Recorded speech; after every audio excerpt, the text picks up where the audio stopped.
এই যে বাকশাল, এটা কি খালি আওয়ামী লীগ? তা তো না। CPB, Prothom Alo, Daily Star, Chhayanaut, Udichi, Transparency International, এর সব কিছু ইনক্লুডেড। এরা সবগুলো মিলে এই প্রগতিশীলতার ন্যারেটিভ তৈরি করে। এইটাই হইতেছে বাকশালী বয়ান। বাংলাদেশে যে ফ্যাসিবাদ চলছে ওর ডাক নাম হইতেছে বাকশাল। আর গত 15 বছর যে ফ্যাসিজম হয়েছে বাংলাদেশে সেটা হইতেছে নয়া বাকশাল 2.0। এই জন্যই প্রথম আলোতে বাশারের পতন হয়, হাসিনার বিদায় হয়। হাসিনার পতন কথাটা লেখে না প্রথম আলো, এমন ভাবে যেন সানায়ের সুরে বিদায় দিতেছে হাসিনারে। এই উত্থান রহিত মতি মাহফুজের কাছে হাসিনার পতন হয় না, পলায়ন হয় না, হয় বিদায়। এই যে টোটাল সিস্টেমের পার্ট আসিফ নজরুল, আসিফ নজরুল এই টোটাল বাকশালের পার্ট। তার সাথে প্রথম আলো সখ্য, প্রথম আলো পার্টনারশিপ, এটা তো সময়ের পরীক্ষায় উত্তীর্ণ। এবং সে তো নিজেই বলে যে তার প্রিয় প্রথম আলো। তো এই নয়া বাকশালের সিস্টেমটা টিকে ছিল, বা বলা ভালো এখনো টিকে আছে। এই যে সিপিবি, এই যে Prothom Alo, Daily Star, Chhayanaut, Udichi, Transparency International, এগুলোর উপরে ভর দিয়া, এগুলো হয়তো একটু দুর্বল হয়েছে কিন্তু ভ্যানিশ হয়ে যায় নাই। এটা সব সময় থাইকা যাবে। এরাই হইতেছে বাকশালের মেইন ফোর্স। এরাই বলে আমরা উপদেশটা বানাই। এই যে ডেইলি স্টারের সাংবাদিক বলছিল না, আমারে উল্লেখ কইরা উপদেশটা বানাই।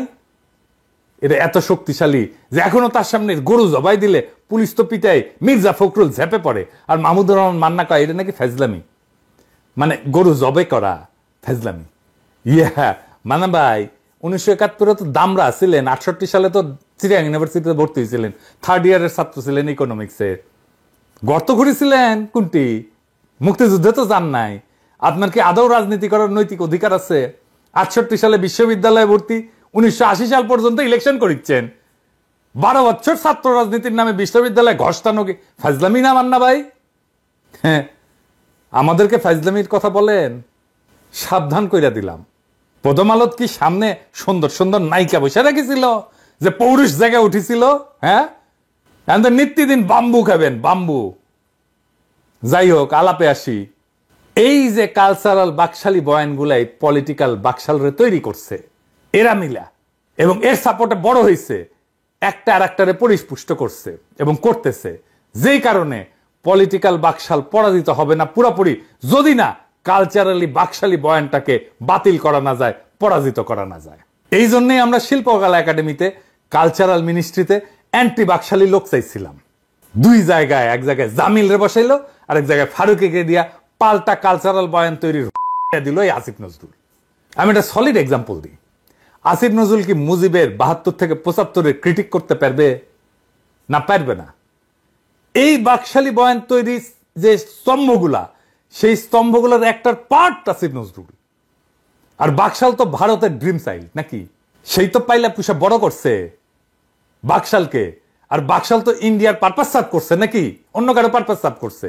ইন্ডিয়ার পারপাস সার্ভ করার জন্য যে বাকশাল, সেই বাকশালের বয়ান তৈরি করে যে প্রথম আলো, সেই প্রথম আলোর পার্ট হচ্ছে আসিফ নজরুল। কিন্তু তাকে ভারতের কিছু এটা বলা যাবে না। মানে ভারতের ইন্টারনেটের নানা লেয়ারে কাজ করে, এটা তো মিথ্যা না। গোয়েন্দা সংস্থা এভাবেই কাজ করে। প্রথম আলো তাইলে কোনোভাবে ভারতের স্বার্থের সাথে রিলেটেড না। এইটা সে ওই ছবিটা দেখেন না, দোরাই স্বামীর সাথে সিগনেচার করিচ্ছে, কিবেন এটা কি তালাক নামা সাইন করিচ্ছে মতিউর রহমান? বাংলাদেশে কোন পত্রিকার ইন্ডিয়ান হাই কমিশনের সাথে চুক্তি আছে? আজকে যারা ক্ষমতায় তাদের বলি আমাদের সাপোর্ট আছে, তার মানে কিন্তু সেটা নিরঙ্কুশ না। কোন সরকারের এই নিরঙ্কুশ সাপোর্ট জনগণ দেয় না, দেওয়া উচিত না। 47-এর অর্জন কার জন্য নষ্ট হয়েছিল? ক্ষমতাসীনদের জন্য, মুসলিম লীগের জন্য। 71-এর অর্জন কার জন্য নষ্ট হয়েছে? আওয়ামী লীগের জন্য হয়েছে, জাসদের জন্য হয় নাই তো। 2024-এর অর্জন যদি নষ্ট হয় তাহলে এইটা হবে এখন যারা ক্ষমতা আছে তাদের জন্য। এই জন্য উপদেষ্টাদের ধরি। আমরা খুব বেশি সমালোচনা করি না, নেহাত মায়া করে করতে পারতাম, মেলা সমালোচনা করতে পারতাম, মেলা নিউজ আসে, মেলা খবর আসে, কিছু বলি না। খুব নির্মম সমালোচনা করতে পারতাম, এমনকি প্রফেসর ইউনূসের সমালোচনা করতে পারতাম উঠতে বসতে। করি না। দেখাবো, একটা স্যাম্পল দেখাবো, স্যাম্পল যেটা দেখাই। এই যে প্রফেসর ইউনূস 17 নভেম্বর বলছে এই 100 দিনে অর্থনীতি সবল অবস্থানে চলে আসছে। ঠিক তার 2 দিন পরে অর্থ উপদেষ্টা কি কইছে দেখেন, কইছে দেশের অর্থনীতির অবস্থা ভয়াবহ। মানে 2 দিন আগে প্রফেসর ইউনূস কি বলিছে সেটা ঘুরে গেছে ভুলে। কার কথা ঠিক তাইলে? প্রফেসর ইউনূসের নাকি অর্থ উপদেষ্টা? প্রফেসর ইউনূসের বক্তৃতার ওই পার্টটা তো অর্থ মন্ত্রণালয় থেকে লেখা হয়ে আসবে, তাই না? তার মানে প্রফেসর ইউনূস হয় অর্থ মন্ত্রণালয় থেকে নেয়নি লেখাটা, অথবা অর্থ উপদেষ্টা শুনেইনি প্রফেসর ইউনূস কি বলছে।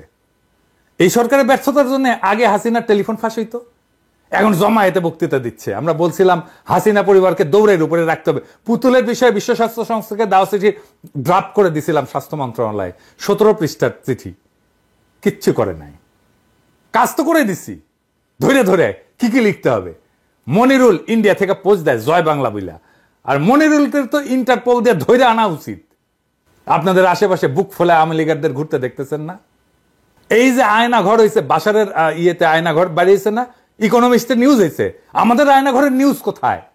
সেই জন্য বলার চান্স পায় আয়না ঘর নাকি নাই, দেখেছেন? তাহলে এটা কে করবে? যারা ক্ষমতায় আছে তারাই তো। এগুলো ইলিয়াসদের জন্য হয়েছে। সবাই আসিফ নজরুলের পিস বাঁচাইতে চলে এসছে দল বেন্দা। ইলিয়াসরে ধরো, এখন ইলিয়াসরে ধরো, কথা কিছু কওয়া যাবে না আসিফ নজরুলের। ক্ষমতা সবসময় প্রশ্নের মুখে থাকবে, সমালোচনা হবে, কঠোর নির্মম সমালোচনা হবে, সেটাই সভ্য দুনিয়ার নিয়ম। প্রফেসর ইউনূসের সরকার হাসিনার সরকার না যে সমালোচনা নিতে পারবে না। আসিফ নজরুল মিটিং এ যাইয়া কয়েকদিন আগে কইছে কারে যেন জাতির পিতা ঘোষণা দিতে হবে। হঠাৎ করে মনির বললো কি, একজন ব্যক্তি সম্পর্কে নাম নিব না, বললো আসিফ ভাই আমার মনে হয় তারে এই জাতির পিতা বানায় দিলে না দেওয়া পর্যন্ত সে থামবে না। মানে তারে জাতির পিতা না বানায় দেওয়া পর্যন্ত সে থামবে না, অথবা তারে জাতির পিতা বানায় দিলে বলতে সব সমস্যার সমাধান হয়ে যাবে। জাতির পিতা মানে নতুন জাতির পিতা।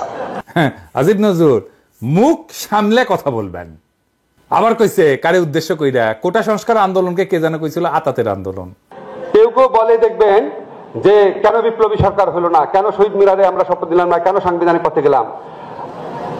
ফর গড সেক আপনাদেরকে রিমাইন্ড করাই দিই, তাদেরই কেউ কেউ যখন এই ঐতিহাসিক ছাত্র আন্দোলন শুরু হয় বলেছিল এটা আতাতের আন্দোলন, সাধারণ আন্দোলন, বলেছিল না?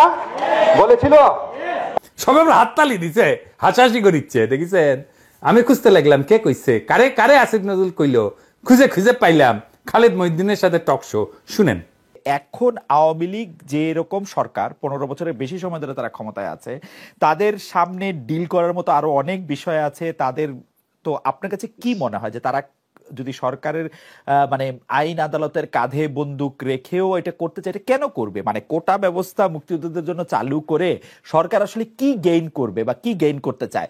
আমরা তো এরকম অনেক সময় শুনি যে বিএনপি সবচেয়ে বড় মুক্তিযোদ্ধাদের দল, আমরা এরকম শুনি মুক্তিযোদ্ধারাই এখন আওয়ামী লীগের সবচেয়ে বিপক্ষে অবস্থান নিয়েছে, আমরা শুনি বামদের মধ্যেও অনেক বড় বড় মুক্তিযোদ্ধা রয়েছে।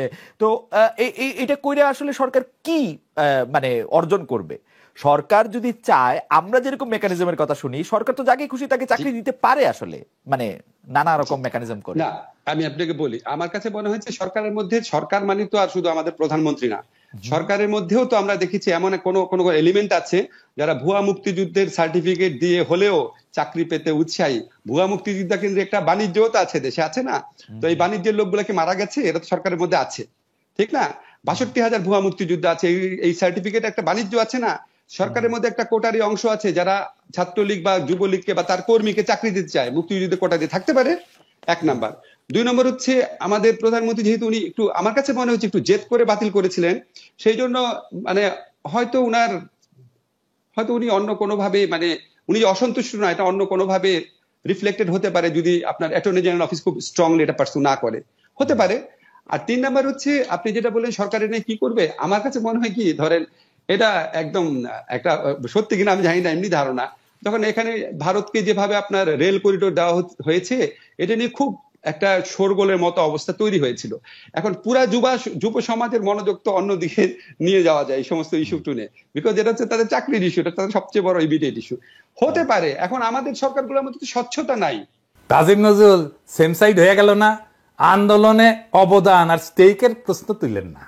মেহরবানি কইরা যারা ক্ষমতা আছেন তারা ধরলে কলে ছুটতে পারবেন না, একেবারে কচ্ছপের মতো কামড় দিয়ে ধরবো। বাঙ্গো এলিট আপনাদের সাথে থাকতে পারে, কিন্তু আপামর সাধারণ মানুষ, সব হারানো মানুষ, দরিদ্র মানুষ, এরা ইলিয়াস আর পিনাকির সাথে আছে। পিনাকি আর ইলিয়াস তাদের কথা বলে। যদি সাধারণ মানুষের সাথে থাকতে চান, হাঙ্গের পিছে লাগবেন না।